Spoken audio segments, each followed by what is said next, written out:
Recording in progress. We are now being joined by Keith Lee.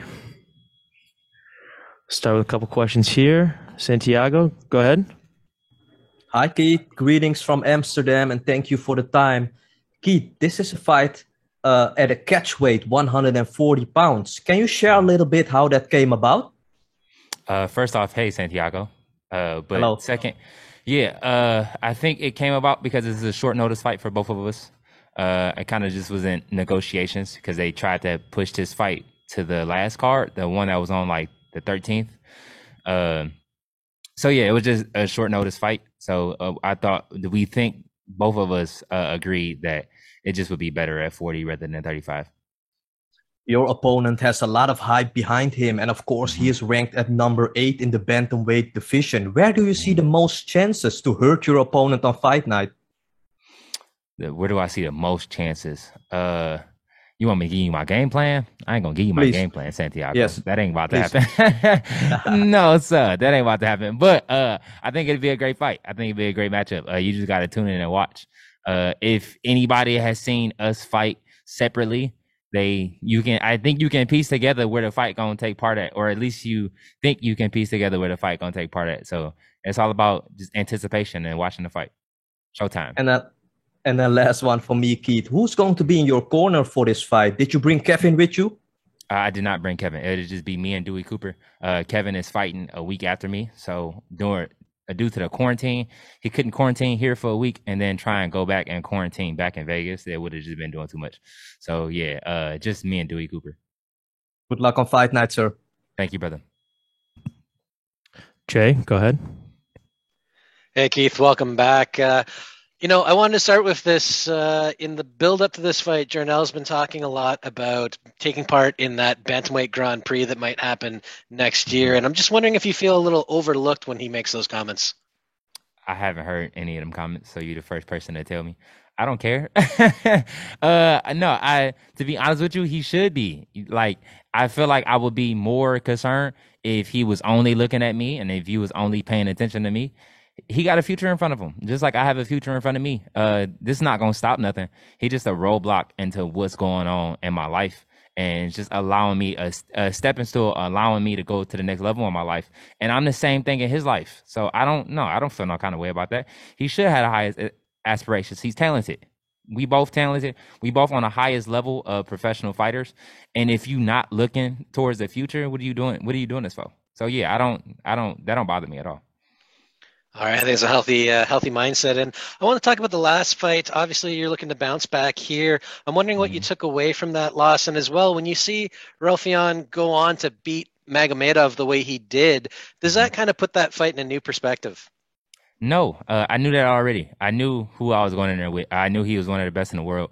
I wanted to test myself. I wanted to go out there and I wanted to fight, and that's exactly what I did. I don't think that I failed the test by any means. It just was a learning process, and it was a stepping stool. And I'm definitely a better fighter than I was there. I was a better fighter in that fight than I was in my last fight, and it's all about progression. And that's one thing that I pride myself on, is just progression and just listen to my path and listening to God and him telling me where to go. And I don't know why people were surprised about the Magomedov fight. I knew exactly what was about to happen. And Magomedov is extremely talented. He's somebody that I trained with before. He's extremely talented. Raufeon is talented too. We are the best, and we at the highest level of Bellator. I think people sleep on the 135 division, and I think that's why the conversation about the Grand Prix is being brought up. You got some of the most talented guys in the world, regardless of promotion. Anybody in the top 10 of Bellator at the 35 division can go to the UFC and be successful. And I think that's starting to be shown. All right, well, good stuff, and best of luck this Friday. Thank you, brother. Be safe. Just a few more here. Kobe. Hi, Keith. Kobe, Pro Sports Podcasters. Question for you regarding the lead up to this particular event. Because it is catch weight, because it is short notice, where do you feel your fitness is at? Amazing. That's the reason I took this fight. I'm in shape. I'm in dog shape. I'm always working. That's one thing about me. I'm always working. I was coming off of injuries. I was coming off of staph, and I had a really bad sty infection, and everything was just back to back to back. And I was just honored and humbled to be able to train again. and I was just in the middle of training, and I was training like I had a 6-round fight coming up when I really didn't have anything scheduled, and I got the call for this. So yeah, I'm in shape. I'm in shape, and I'm ready to go. Nice. This goes 3 rounds. You're just as strong at the end you was at the beginning. Absolutely, if not more. Money. All right, Keith, that was the last one. Thanks for the time. Cool. Thank you.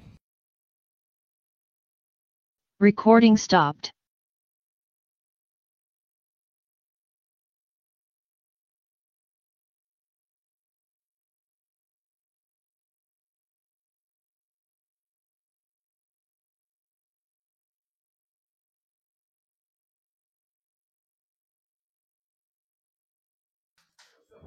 We'll be joined by Dante Shiro very shortly.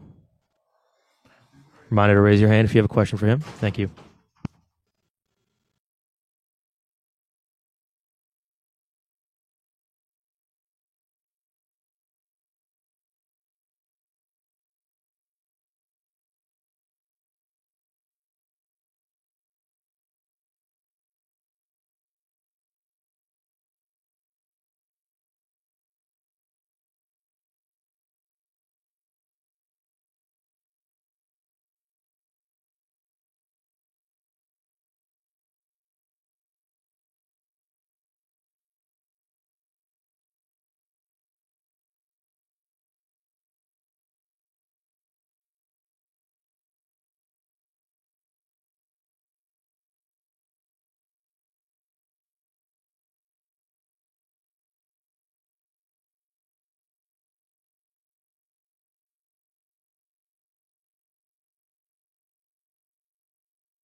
Recording in progress.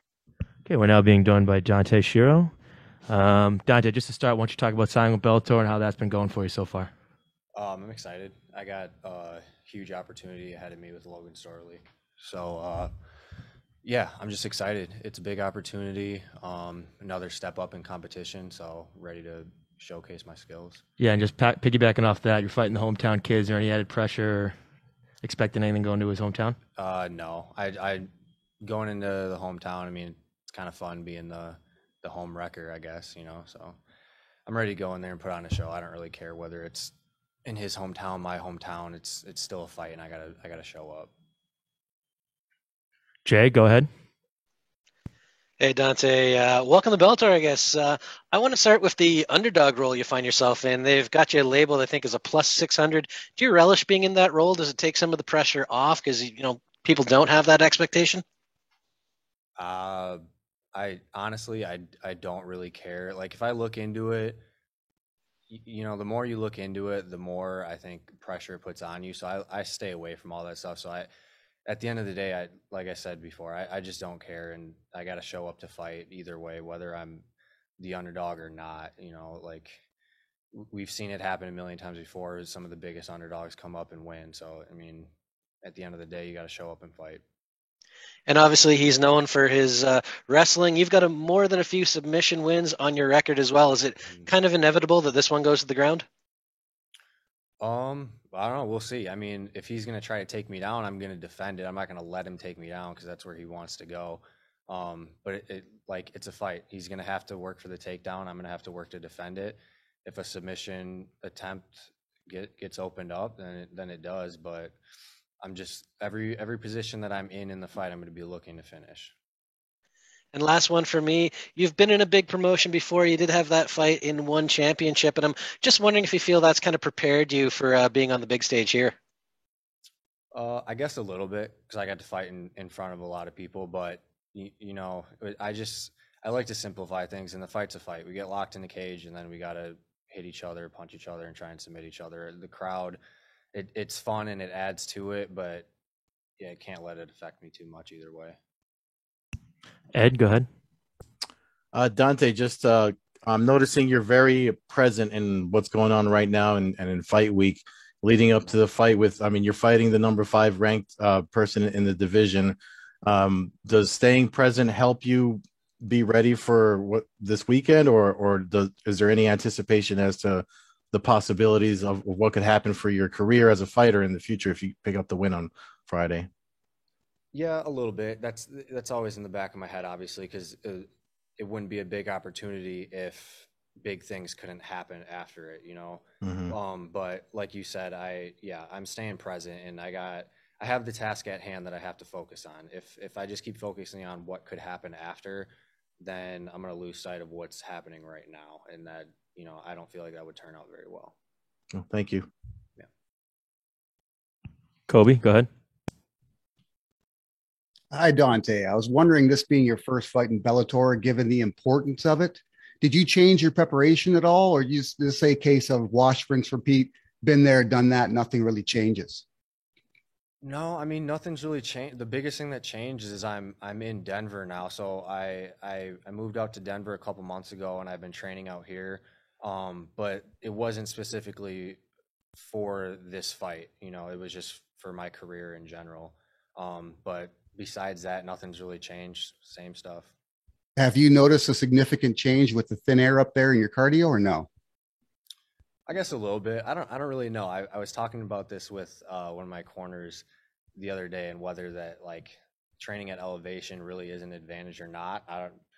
I mean, I notice a difference being in elevation and getting used to it, but we'll see what it's like coming back down and see if it has any effect. Who knows?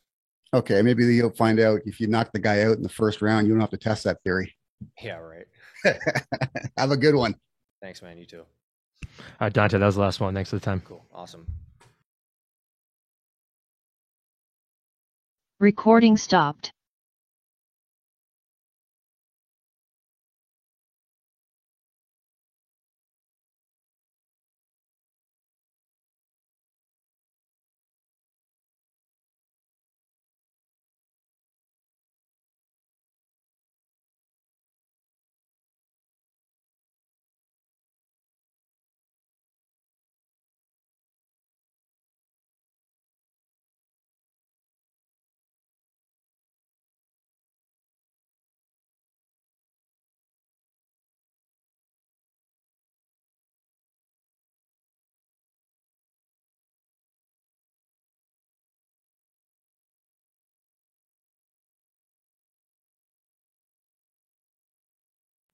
Next, we'll be joined by JJ Wilson. Just a reminder to raise your hand if you have a question for him. Thank you.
Recording in progress. Okay, we're now being joined by JJ Wilson. JJ, just to start, why don't you talk about this being a number one contender fight? Has that changed your camp at all? Has anything changed mindset-wise? It never changed my camp. Like, I've been in camp for the past, well, pretty much my whole life. You know, my camp has never changed. Mentality, my mental state was the same as Pedro Carvalho. I treated Pedro Carvalho like it was my title fight. So every fight I go in like it's going to be my last. So my mentality hasn't changed. And it's just, you know, this camp has been amazing through the whole training camp and the weight cut. So, you know, I'm super excited to go out there and prove to the world that I'm the number one in the world. Santiago, go ahead. Hi, JJ. Greetings from Amsterdam. Thank you for the time. You are still a young fighter, but you have made your presence very well known inside the Bellator cage. Is this all going quicker than you thought, or is this exactly going as you planned it? You know, I never really planned. All I said is I want to fight 3 to 4 times a year, and you know, they put fighters in front of me, and I went out there and I did my thing, and this is how it all planned out. You know, I don't have any expectations. I just go in there and I do my thing, and what comes along with it comes along with it. Your opponent, Adam Boric, only has 1 loss on his record. He got dominated on the ground by Caldwell. Did you take anything away from that fight that you want to use for yourself, JJ? Definitely. You know, he tapped a rear naked choke that wasn't even under his jaw. You know, so that showed me a lot of lack of grappling skills, because you know, it's really difficult to get tapped when it's on your jaw. So I want to go out there and look to exploit his jiu-jitsu a little bit. Does the idea excite you of potentially taking on another undefeated fighter, which is, of course, the featherweight champion, AJ McKee? I mean, undefeated versus undefeated, that's a pretty good story, right? Yeah, you know, once I get through Borix, it's going to be the fight everyone wants to see, you know. It's going to be the most exciting fight that everyone's going to be talking about.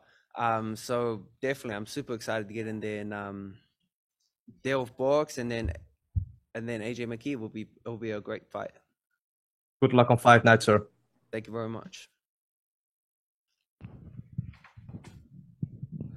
JJ, how's training going down in San Diego for you? Can you tell us a little bit about your move there from New Zealand? When I moved to San Diego, I moved here specifically for Brazilian Jiu-Jitsu because, you know, my dream was to be a black belt world champion.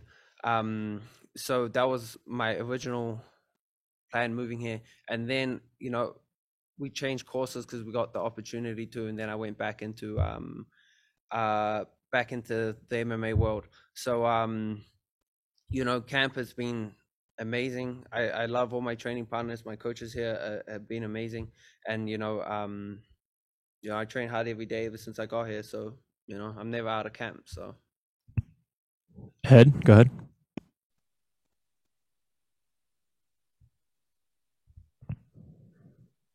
Ed?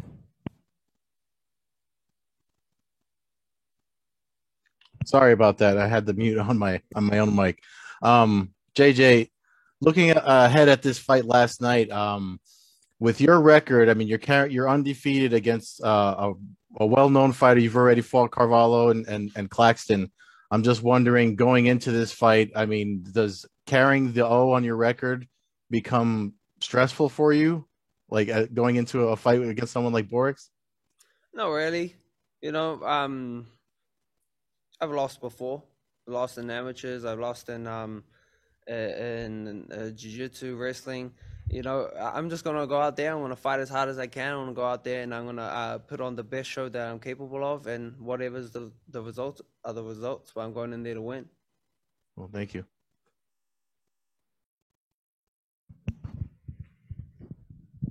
One more here. So it's pretty rare for a promotion, I guess, to come out and say that this is a number one contender fight, especially with the rankings already in place. How does that make you feel? Does it add any pressure? It makes me feel amazing. It makes me, it proves to me that the work I'm doing is paying off. And, you know, it doesn't change anything really for this fight. I'm going to go out there. I'm going to do the best that I can. as always, you know, I'm gonna go out there and put on a show and prove that I have, you know, that I'm the best in the world in my division. You know, so it doesn't really change anything.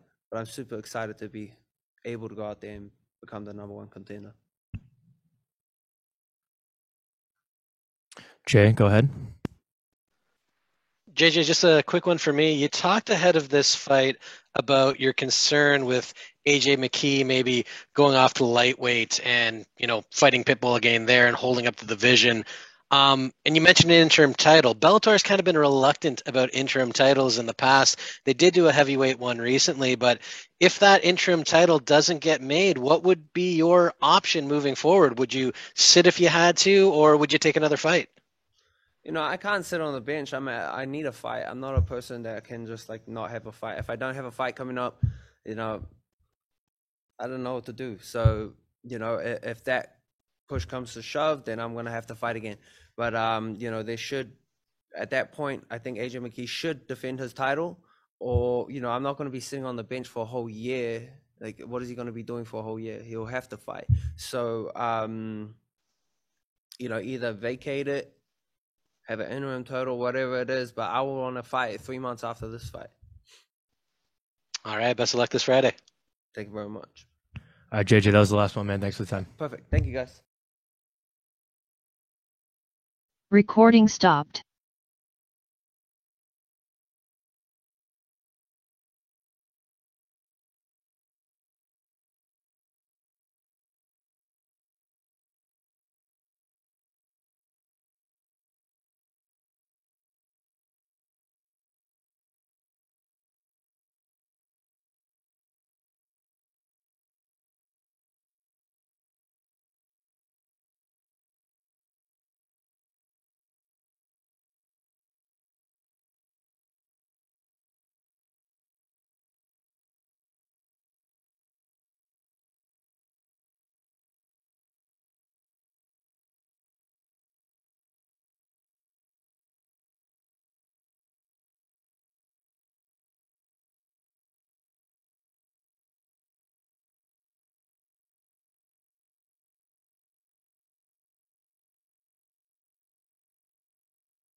We'll be joined by Sergey Karatanov shortly. Please raise your hand if you have a question. Thank you.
Recording in progress.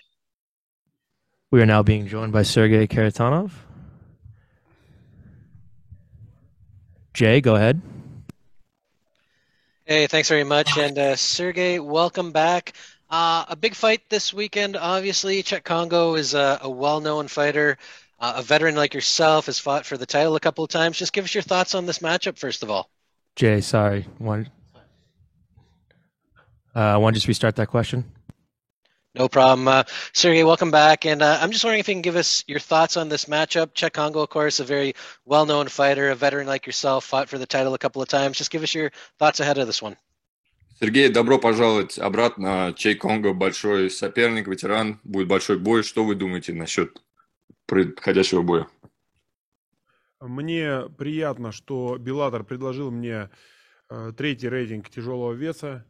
Я готов к бою, ну и хочу вернуться в погоню за поясом организации Bellator. I'm very happy that Bellator gave me a third-ranked opponent. I'm very excited to be back, and I'm looking forward to come back for the title.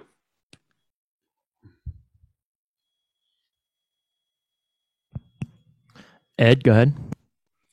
Sergey, you just mentioned coming back for the title. I'm wondering, the last time you fought in Bellator, there were no rankings. Now you're coming back and there's a ranking system. Are you looking to throw your hat into that heavyweight ranking? Сергей, последний раз, когда вы дрались в Беллаторе, не было никаких рейтингов. А вот сейчас, когда вы возвращаетесь, есть рейтинги. Вы хотите возвращаться в топку, в эту десятку? Ну, конечно, хочу. Я для этого и здесь, чтобы побеждать и биться за пояс, повторяю. Yes, of course. That's why I'm here. I'm here to win and come out for the title. Thank you. Kobe, go ahead. Hi, Sergey. Big fan here. I've been watching you since the Pride days. Just wondering if you think Czech Congo brings anything new to the table that you haven't faced before, or do you see him as just another sort of typical plotting striker like you faced in the past most of the Dutch kickboxers, really? Сергей, вы думаете, что Чей Конго будет приносить в бой что-то новое, с чем вы никогда не сталкивались, или то же самое, что вы уже проходили в своей карьере? Я думаю, что Чей Конго будет вести грязный поединок. Он будет стараться вязаться со мной. Ну, однозначно в стойке будет работать и стараться завязать. Прижать меня к клетке, перевести в партер, сделать тейкдаун. Ну и вот примерно у него такой план, я думаю, скорее всего. Мы готовы к любому повороту событий. Мы готовы и в стойке, и в партере с ним биться. Yeah, I think Chey Kongo is going to give me a dirty fight. I think he's going to lean me against the cage, go for a couple of takedowns. But I'm ready for whatever. We had a plan. I'm ready for parters or takedowns. So whatever happens, happens. Santiago, go ahead. Hi, Sergey. Greetings from Amsterdam. Thank you for the time. There is a Bellator Moscow card coming up in 2 months. Are you at all busy with this event, Sergey? And would it mean a lot to you to fight for Bellator in Russia? Сергей, 23 октября будет проходить Bellator впервые в России. Вы бы хотели драться в этой карте, и что бы для вас это значило? Для меня это принципиальный такой момент. Я очень хочу драться 23 октября. Я надеюсь, руководство Bellator меня услышит и поставит меня в карт 23 октября. Yeah, it would be a big pleasure. I hope Bellator will hear me and they will add me to the card in Moscow. It will be it's very exciting. Luis, go ahead. Привет, Сергей. Меня зовут Luis Morales, is MMA Pit. And you're a truly legend of the sport. And before asking you about your fight, what can you tell us about, what do you think about your whole career at this point? Здравствуйте, меня зовут Луис Моралес. Я считаю вас легендарным бойцом. И что вы думаете про свою карьеру в данный момент? Какая у вас была карьера? Я, скажем так, сейчас нахожусь в достаточно зрелом, осознанном возрасте и готов выступать. Не знаю, я не догадываюсь, сколько я буду выступать лет, но 5-7 лет это железно, а там посмотрим. Yeah, I'm at that point of my life where I don't know how long I'm going to compete for, but 5 to 7 years is iron for sure. All right, last one here. Jay, go ahead. Sorry about cutting out, and he actually kind of got my last question, but I was going to say, I mean, Chet Congo is competing at 46 years old, and I was just wondering if he does think he can compete at the same level he's at now over the next several years. Да, у него был такой же вопрос. Чей Конго 46 лет, и они здесь говорят, что сможет ли он также поддерживать форму в таком возрасте. Ну и Чей Конго это, вот характерный пример того, что 46, мне 41, ему 46. Как бы я считаю, что бойцы тяжеловеса могут спокойно биться до 50 лет и побеждать. Не просто биться, а побеждать. Так что я думаю, что мои планы в карьере все-таки красиво выйти в 50 лет, может быть, сделать свой завершающий поединок. Посмотрим. Yeah, Che Congo is a great example. He's 46, I'm 41, and he's a big example that heavyweighters can fight until they're 50. And so I have a good amount of plans, and I'm looking to go out nice until I'm 50 years old. All right, sorry, that was the last one, man. Thank you for the time. Recording stopped.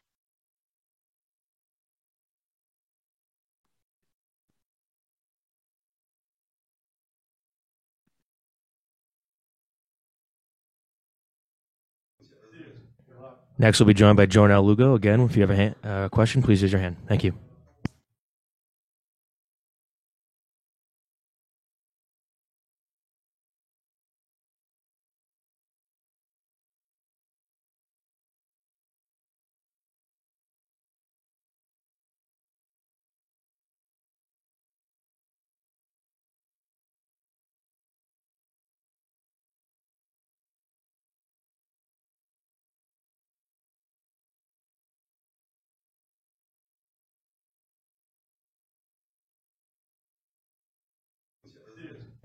Next, we'll be joined by Jornal Lugo.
Recording in progress.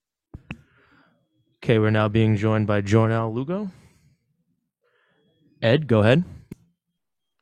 Jornal, I'm glad I actually just read a quick headline about you. You took a hit financially with a crypto investment I read, and I'm just wondering, like, does that, you're undefeated in the cage, does that motivate you to keep on going and keep winning, or does that distract you from your training for a fight like you have coming up this weekend? Yeah, I need my money back. That's separate though. Like I definitely want to get my money back, but not from the sport. Crypto owes me that money, so I definitely take the money that I make winning fights, and I take portions of that and I invest it in crypto. So I plan on making the money that I lost, which is like $30,000. I plan on making that back in crypto. So they owe me one for sure. Wow. Santiago, go ahead. Hi, Jornal. Greetings from Amsterdam, and thank you for the time. Yornel, I want to take you back to November of last year when you fought against Tyler Soto. You didn't even have a contract back then. That all quickly changed, and now you're the number 8 ranked bantamweight. You're very young and, of course, undefeated. Is everything going exactly as you planned it? Oh yeah, even since before that, as an amateur, my last amateur fight, I actually said I called out Scott Coker and I said Bellator, I wanted to be signed, and I have a friend named Mike Kimball and he was signed with Paradigm, so I wanted to work with Paradigm as well. So everything that I wanted from back when I was still an amateur, you know, from getting signed to Bellator to getting signed with Paradigm, all that happened. And another thing is, on my first Bellator fight, I came looking for the media. You know, I snuck in the room because only the main card people got to do media day. So I snuck in the room and I was like, one day I'm going to be up here. One day I'm going to be like a big thing. So you guys should get an interview with me too. So yeah, now I'm here. You know, now you guys are interviewing me too. So yeah, everything's going the exact way I thought it would, and I believed it would. What did you make of Keith Lee's last fight? I know that Stutz is a phenomenal fighter with a lot more experience, but did you take anything from that fight, Yornel, that you want to use for yourself on Friday night? The main thing about that fight, if you watch it, is Keith Lee has good heart, man. Even when things are not going his way, he still sticks in there. He stays tough. So he's where he's at for a reason. It's because he has good heart. But I'm going to show you guys that heart is not enough to be at the top level. Kobe, go ahead. Yeah, hi, Jornell. 6-0 has got to be a great place to be, undefeated. Where do you think you are as far as your development goes in MMA? Do you feel like you're improving every fight, or do you feel like you're really where you need to be right now? Yeah, I feel like I'm where I need to be right now because I'm able to handle the fights that I'm coming up against. But I definitely feel like I'm getting better every single fight. Like if you watch my fight between my first fight with Duma, you watch my fight with Sudo, and you watch my fight with Cass Bell, I'm like 3 different styles. You can't even prepare for me because you don't know what I'm going to be bringing to you next time. So I'm always developing. I'm always trying to get better, and I'm always adapting to my opponent that I have to fight. So like the way I fight Keith Lee on Friday is not the way I'll fight somebody else. I fight everybody differently, and I improve all my skills all around the board for every month, every week. I'm constantly getting better. Every sparring session, I'm getting better. So yeah. Last couple of fights, you won by decision. Previous to that, you're a little more aggressive. I'm wondering if you're looking at getting the finish as a secondary thing and winning first. Well, the most important thing is to get the victory for sure. When I was getting stoppages, I was fighting people that weren't as high level. Obviously, they were my first couple fights. They were 50-50 fighters. And then right away on my third fight, I fought against a guy who was 4-1. So right away, if you look at my career, I fought a guy who was 4-1 at my third fight. Well, here's my whole thing, right? I fought a guy who was 0-0, a guy who was 2-0, 4-1, and then right away I went to undefeated fighters. 4-0, 4-0, then 5-1. Am I missing anybody? 4-0, 4-0, 5-1. I think that's everybody. So everybody I was fighting was either undefeated or only had one loss. So it's not that easy to just stop people when they're good fighters. But definitely I go in with the mindset of winning first, because as long as you get the victory, nothing else matters. But this fight, I'm definitely looking to get the stoppage. It's even for me, I'm trying to figure out the balance between making sure I win and I stay composed, and how do I put up my foot on the gas and get the stoppage. So on this fight, I'm definitely going to look for that stoppage. Paul, go ahead. Yeah, hi. Kind of going off on the same line of questioning there. Did you do anything new or different in training for this upcoming fight? Yeah, I mean, I do things different for every fight just because I'm constantly developing new ways to train. I'm constantly learning a new technique. I'll see a technique and I'll find different ways to drill it. Like I'll see something and create ways to train that thing. So my training camps are always different because I'm constantly just doing new things. Because also, besides just like learning new things, you got to keep it fun, kind of. So like if you're always doing the same thing all the time, especially like if I'm only 25 years old, I want to be fighting until I'm 35. So if I want to fight till I'm 35, I'm not going to be able to do the same thing day in and day out until I'm 35. So I constantly have to be doing things that are new and fun. So I'm always doing different things to keep me excited, keep me wanting to go back to the gym. So yeah, my training is always different, kind of, because of that reason. Ed?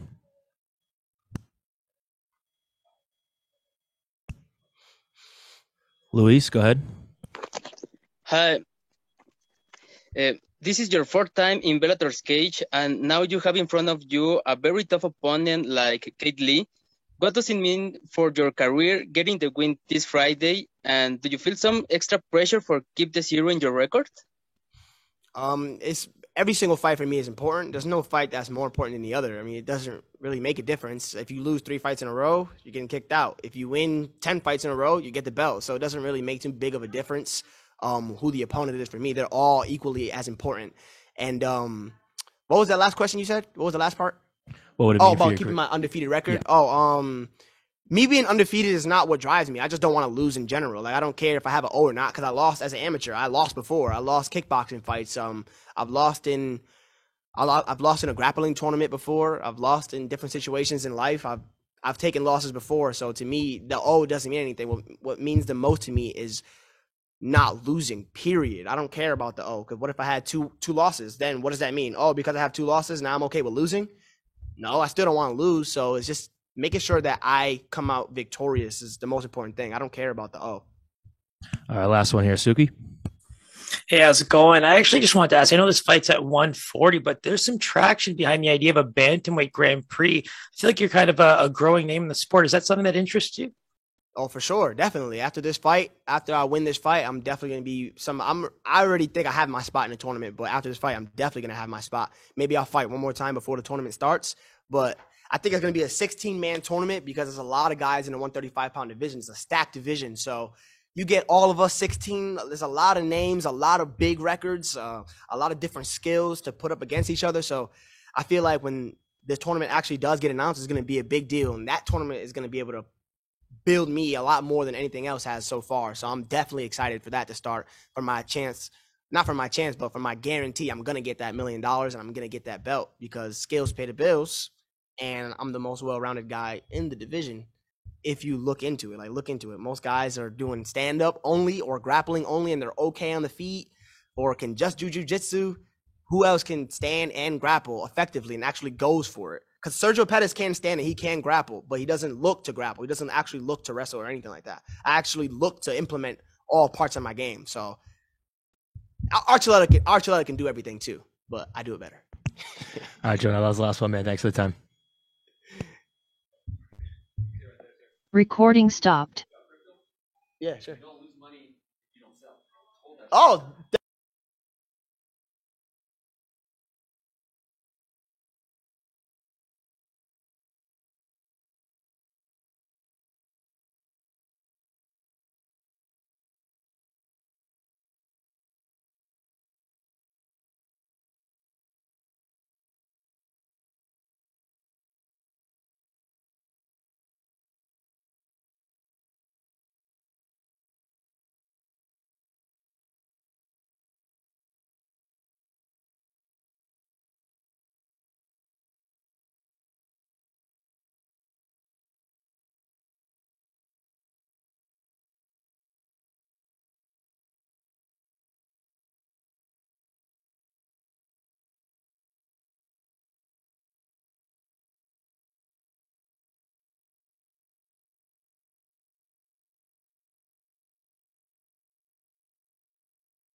Next, we'll be joined by Logan Storley. Please raise your hand if you have a question.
Recording in progress.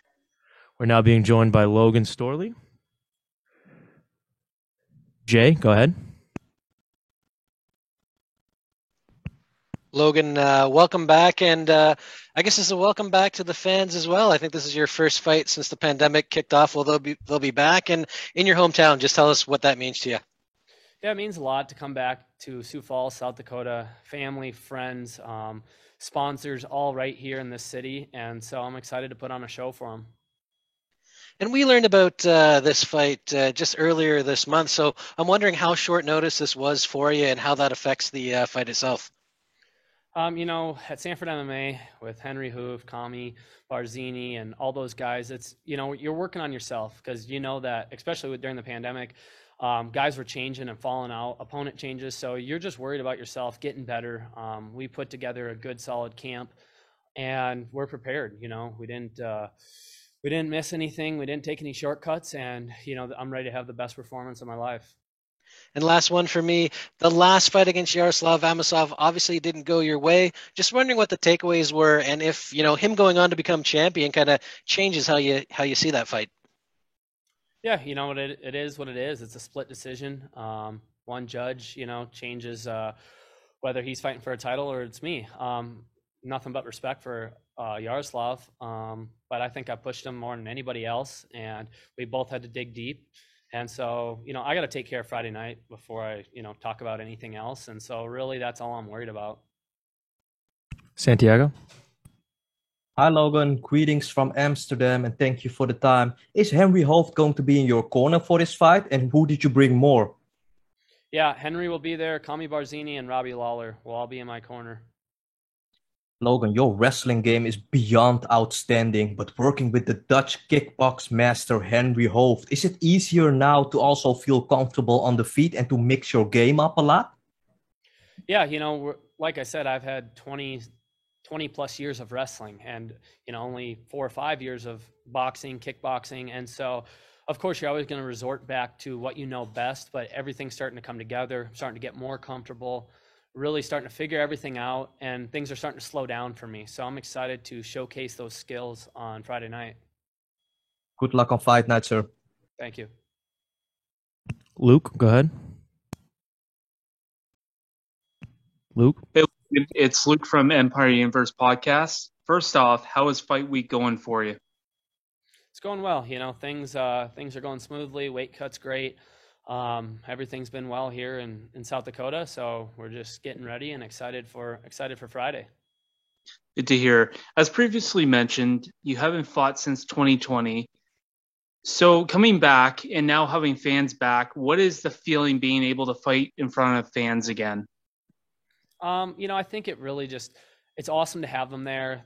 You can hear the noises during other fights and things like that. But once you get in the cage, nothing really changes. You have to do your job. And so whether there's, 50,000 people there or just your coaches and his coaches, it doesn't matter.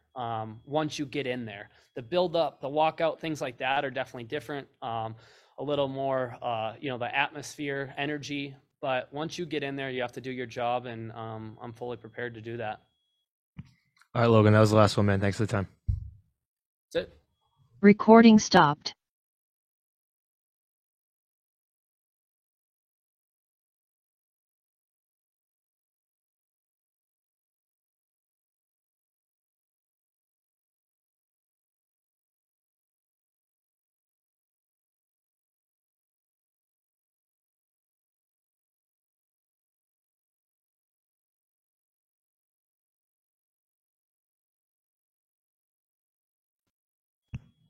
Shortly, we'll be joined by Adam Borch.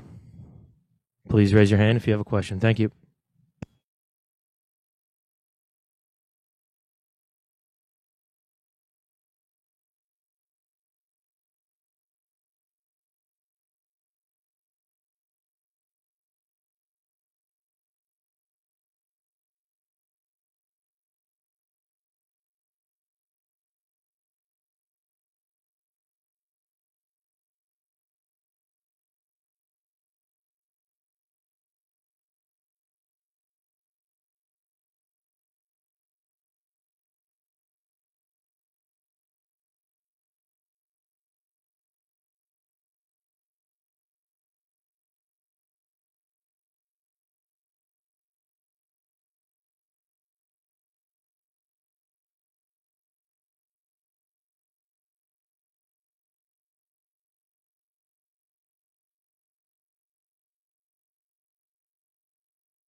Recording in progress. We're now being joined by Adam Borch. Jay, go ahead. Adam, I'm going to start this off with a bit of a weird question. I'm just curious, how important was it to your career to have that Grand Prix loss? Because you've come back super strong, won 3 fights since, and now you're in a title eliminator here. I mean, it wasn't super necessary. I would win that tournament, of course, but you know, I learned a lot from that. I think I grew a lot, you know, like a man and like a fighter also. So, you know, and after that, Dario moved to Florida and we train together now and we help each other now. So I just feel, you know, I got so much better. And give me your thoughts on JJ Wilson ahead of this one. He talked about capitalizing on your what he sees as a weakness in your game on the jiu-jitsu side. But like you said, you've also been training with Darian Caldwell now and, you know, probably upped your game there. You know, the people are forget I have so many submission and I won 17 fight. I have 1 lost. So they submitted me only 1 time. And I think they underestimated my ground game. And just remember my last fight, you know, I fought against Jeremy Kennedy, who is a really, really good grappler. I think a much better wrestler than JJ, a much better striker, a much better MMA fighter. You know, he fought everywhere on the world. So they're gonna be surprised. He couldn't take me. He did a takedown, but I get up right away. So I'm not worried about, you know. So I really believe that I am one of the strongest 145er on the world, and he doesn't feel that before. And last one from me, is there any concern this being a title eliminator with AJ McKee potentially holding up the division, maybe pursuing a second title, and then you having to sit on the sidelines for a while waiting for that title shot? You know, in the last 12 months, I fought 4 times. So I've been pretty busy. So if I have to wait like 6-7 months, I am okay with that. But if they want to make a, you know, like a interim title or something, I would do that. But I really want to face against AJ McKee in the future. All right. Thanks very much. Thank you.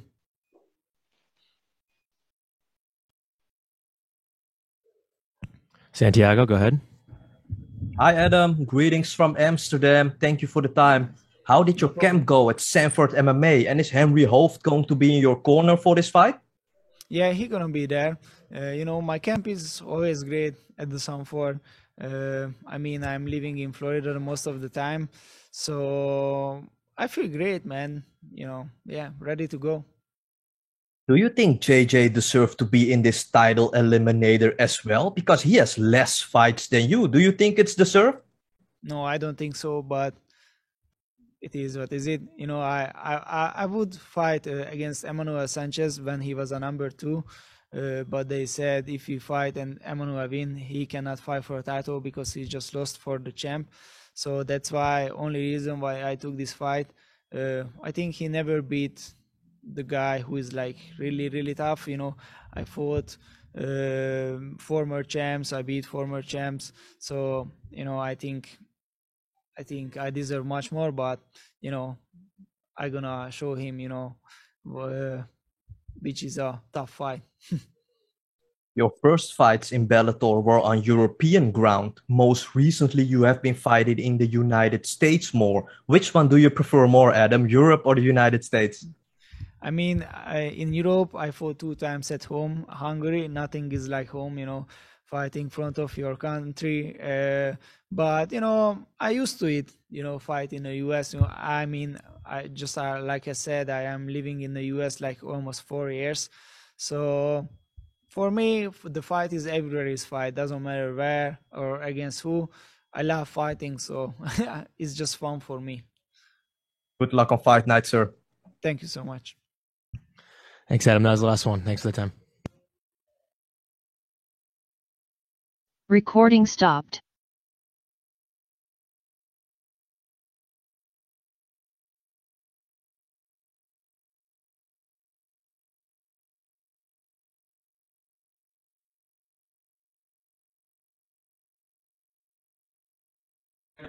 Next, we're going to be joined by Czech Congo.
Just a reminder, if you have any questions for Czech, please raise your hand. Thank you.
Czech will be with us in just a minute. Thanks for the patience.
most fights at heavyweight in Bellator, and you're the oldest fighter on the active roster. I'm just curious what keeps you motivated at this point. Yeah, I mean, probably the fact to be healthy, be in a good shape, always try to challenge myself. That's probably one of the factors who keep me active and motivated, in Bellator. And obviously, this is a big fight against Sergey Karatanov, who, like yourself, is a veteran of the sport. Just give us your thoughts on this matchup and, finally fighting him, because it seems like you guys have both been around just forever. Oh, yes. Both guys. So both of us have the skills to perform in a good condition. Used to be under pressure many times. So probably, I don't know what will be next for both of us, but just enjoying the show, being able to keep pushing the limit, and that's what we do. And we will see for sure. The fight will be really interesting, because I should say we are. I should say we used to act as a freestyle fight, mixing everything. So we will see, And you mentioned not knowing what's next for either of you, but I'm just curious if you can ever truly consider your career finished if you don't get another shot at the title, especially after, what happened in the Bader fight with the eye poke and everything. Honestly, you know what? So happy you mentioned that, but unfortunately, if you used to be in a promotion, probably you used to clear that fact and making the fight happen again, but for some reason, some people doesn't have the same idea, the right sense to clear and make it and make to clear it and and put the establishment on it. Who's the winner and who is not? So I should say since then, for sure months pass, and life keep going on. So they used to skip me during the tournament. They skipped me for the interim belt. I don't know why. For sure, when you have like a number 1, number 2, it's about that. You're not gonna pick up the number 3 or number 4, number 5 to face the number 1. You know what I mean? So anyway. So for sure, I don't know. Honestly, I have no hope for this because to me, it doesn't make sense. Kobe, go ahead. Yeah, check. You're coming off a split decision loss. And interesting fact, you've never lost after a split decision loss.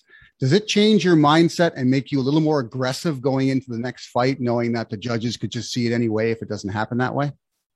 It's not about the aggressivity. Aggressivity used to be there, but for sure, I mean, sometimes you make some concessions, when you have to face a deal. I won't say it was a good opportunity for me to fight in France, for sure, definitely. To make a statement about the new regulation about the sports. It was great, but for sure, at that point, the time they used to offer me to perform wasn't that great, for sure. As a fighter, we always have to be ready no matter what, be ready for the unprepared situations. But, at some point, you always have to work differently because years get me. I'm not as fresh as I used to be, for sure. So I used to schedule things, but and for sure, just also about the opportunity and what the promotion wanted to have at this moment. They wanted to have Cheick Kongo. It would be great to have somebody else, but an event in France without Cheick Kongo won't be a good event in France, if you see what I mean. True. So, unfortunately, I used to deal with issues. I did. I make it. I didn't talk about it, and for sure, I'm not here to say, "Oh, excuses." No, for sure. But no matter what's going on, I always used to show up, good or bad, in good and bad shape. Winning or loss, whatever. So no, the thing is, unfortunately, I don't have the choice. I don't have the power to talk to myself, even for the others. To say what is good or right, what is good or wrong. But my hope was, of course, to fight again, to clear and making sure I will be here. And if I win clearly, but not from the bad act from my opponent, because for sure people used to talk to me like shit since then. No matter what. Even it used to be because they used to support some guys, but it seems like at some point, and I don't want to talk about like the issue we used to face a few months ago about racism, but that's what it is. Unfortunately, we have a big fan base of racist people talking shit all the time, and the thing is, I have nothing against them. If they support the winner, that's good. But at some point, just respect, what he's made for. If your guys, didn't act properly, fine, but you were not in my situation, so I know what he was. I felt what he was, and unfortunately, we get the non-contest. We couldn't clear that things properly with decisions or whatever. So definitely and properly make the fight happen again. But I never heard about that. Never, ever, ever. So today, 46 years old, for sure, I still have the same will, the same addictions of that. For sure, I will bring more aggressivity probably, than before.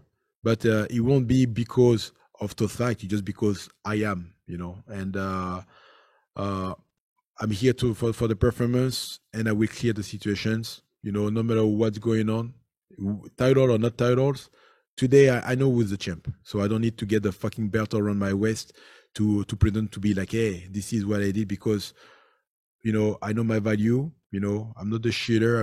I'm not the guys who gonna complain for whatever. So, but for sure, as one of your colleague, I like to bring actions. So nice. No, well said, Czech. Be looking forward to a good fight on Friday. Thank you. Santiago? Bonjour, Czech. Greetings from Amsterdam, and thank you for the time. Czech, do you think Bellator is going to return to Paris again somewhere in the future? Because that was a very successful event for the city, right? No, it was a really wonderful success. It was really great. Unfortunately, the crowd, the agents wasn't at the rendezvous, but people can wait for another opportunity to fill up the crowd and make the place crazy, magical, So hopefully, it will be done by the end of this year, and of course, fixing the situation about the pandemic issues, but yeah, I'm still hoping for the best in Paris. Jack, you look absolutely fantastic for someone who has been fighting for that long. Really amazing to see the excellent shape that you are in. What is your secret, Jack, for not aging at all? I don't know. Probably try to be away from big troubles. That's probably the fact. Today I have this ability to keep performing in a good way, having the chance to be around a really good therapist and in the physical therapy field. Probably that's I should say that's my remedy. And at the end, for sure, I understand my system. I know what I need, what I want. So and try to not reproduce the mistake of my colleague fighters, ex-champs, or whatever, to keep processing in a good way. And of course, I'm the gifted, from my genes. So yeah, that's probably something, will give me this ability to keep performing today. Jack, heavyweight is a very exciting division at the moment, with a lot of established names like yourself, but also a lot of young and hungry up-and-comers as well. You've witnessed the build-up inside this division from a close point of view for many years. Compared to a couple of years ago, this division is really excited at the moment. Would you agree with that, Jack? No, I agree. The thing is, you always have to take a look behind your shoulders to know who's following you, because you never know, and you don't want to be the next victim of one of those. So at least even if you have to be defeated, I have to be defeated, with the honor, but for sure I don't want to be surprised and be the guys you used to be hang on the wall like a piece of shit with no respect, and letting people looking at you just like, oh, he was a good one, but today is a shit. No, I don't want to give this opportunity to anyone. You know, if you have to defeat me pretty well, for sure, but you need to have a piece of me. So, yeah. Luis, go ahead. Bonjour, Chic. Max Morales from MMA Pit. La dernière fois que nous avons parlé avec toi, vous étiez le l'événement principal au Bellator 248 en France. Comment vous vous sentez d'avoir fait l'histoire pour le sport, pour ta nation? Bah, je me sens très très bien. Je me sens très très bien. Je suis content de savoir que, au-delà du Bellator, d'autres Français ont pu faire de belles choses justement et ont pu signer justement de leur marque l'histoire du MMA. Et pour moi aujourd'hui, ce qu'il en est aujourd'hui, maintenant c'est mon tour, donc faire de bonnes choses aussi, et puis être toujours performant, voilà, être toujours dans la performance, et puis sans me faire trop de bobos, voilà, sans me blesser, sans me faire sans me mettre en danger, mais faire de belles performances, voilà ce qui est aujourd'hui à l'idée de ma pensée. Et comment vous vous sentez d'être là une autre fois dans l'événement principal? Comme n'importe quel événement, je me sens très très bien. Je n'ai pas de ressenti particulier. Ce qui est bien, c'est que j'ai pu faire une préparation sans blessure. C'est ça, ce qui est magnifique. Donc du coup, j'espère justement mettre ça en avant pour pouvoir pour pouvoir signer une victoire haut la main. Voilà. Bon, merci, bonne chance. Merci beaucoup. Okay, check. That was the last one, man. Thanks for the time. Good. Recording stopped.